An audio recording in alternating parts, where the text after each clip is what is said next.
done items, day 2. So yesterday was a work day, it was Monday. It was probably a holiday over here, but not a holiday where I'm working at. So I was working, which means I'm not covering anything that has to do with my 9 to 5, but probably my 5 to 9. Let's touch up a little bit about my work. I am leading a large-scale migration, which is around 60 terabytes of data. We are moving from one to two systems to another one. A lot of orchestration, Lambda function, serverless. We decided to go with that architecture. Deadline to me, so I'll just pass you that. Stressing part, but not so stressing for me, just because I feel like it's just delivery of something that we committed to, and we just it is works kind of sensitive, so I cannot share it per se, but that's the best I can do here. I think it is reasonable so far, so far so good, let's say that. So about my 5 to 9, again, Traxilio was the start of the show. 3 items there that was all fully wrapped up. GPSs comes in different size and shapes and specs, and some of them allow you to measure the fuel level of your vehicle, and it wasn't possible to surface that information on the application, but now it is.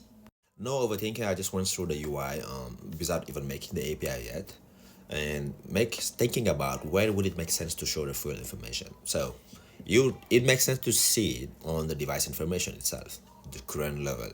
It also makes sense to see it if you go to the trips. And anytime it parked, and also whenever it was driving from the starting point to the end point, it would be maybe ideal if you were able to see it in between, but didn't make sense to me. So I'm just putting beginning of the trip, end of the trip, what's the fuel variation with a little bit of a percentage there as a nice to have.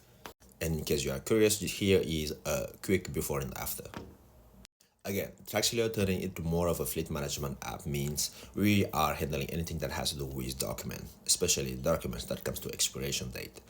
Meaning that if you have an insurance and that insurance is expiring in a week, you will be notified on the app to go and renew that document and also renew it in the app, so we know when is the next time for you to do that again.